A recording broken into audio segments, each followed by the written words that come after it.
દહેજ જીઆઈડીસીમાં vision products કંપનીમાં ભીષણ આગ. દહેજ જીઆઈડીસી વિસ્તારમાં આવેલી વિઝન પ્રોડક્ટ્સ પ્રાઇવેટ લિમિટેડ કંપનીમાં અચાનક ભીષણ આગ લાગતા ભારે અફરાતફરીનો માહોલ સર્જાયો હતો. કંપની પરિસરમાંથી ધુમાડાના ગોટેગોટા ઉડતા આસપાસના વિસ્તારોમાં પણ ચકચાર મચી ગઈ હતી. આગની જાણ થતાં કંપનીના કર્મચારીઓ તેમજ આસપાસના લોકોમાં દોડધામ મચી હતી. ઘટનાની જાણ ફાયર વિભાગને કરવામાં આવતા ફાયર ટીમો જરૂરી સાધન સામગ્રી સાથે તાત્કાલિક ઘટના સ્થળે પહોંચી હતી અને આગ ઉપર કાબૂ મેળવવાની કામગીરી શરૂ કરી હતી. ફાયર ટીમો દ્વારા પાણીનો મારો ચલાવી આગને કાબૂમાં લેવાના પ્રયાસો હાથ ધરાયા હતા.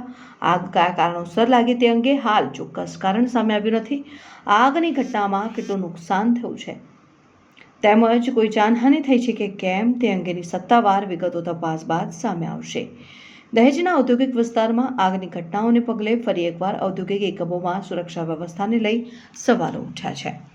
હાલ ફાયર વિભાગની ટીમો દ્વારા આગને સંપૂર્ણપણે કાબૂમાં લેવા અને પરિસ્થિતિ વધુ વણસે નહીં તે માટે કામગીરી કરવામાં આવી રહી છે. રિપોર્ટર અવિદ સૈયદ, દહેજ.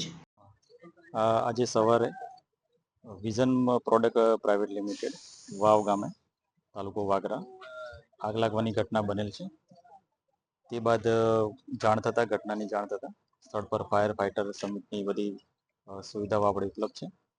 પાણીના અને ફોર્મ મટીરિયલથી આપણે એને આગ પર કાબુ કરવા માટેના પ્રયત્ન કરી રહેલા છે.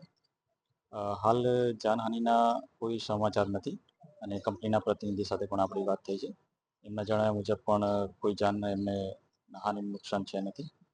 હાલ આપણે પ્રયત્ન કરી રહ્યા છે કે આગ ઓલવાઈ જાય ના પ્રયત્નો ચાલુ છે. સર, આગ લાગવાનું કોઈ મુખ્ય કારણ કે જાણવા મળ્યું? કારણો બાબતે તો વિશેષ હાલના તબક્કે કહી નહીં શકાય, એ તપાસનો વિષય છે. સર, આગના કારણે કઈ ટેન્કરની એ પણ સળગી ગયા, કેટલા ટેન્કર સળગ્યા છે એવું કઈ માહિતી? નુકસાની બાબતનો હજુ એસેસમેન્ટ કરવામાં નથી. એ થઈ જાય પછી વિગતવાર અહેવાલ પછી કાઢી શકે.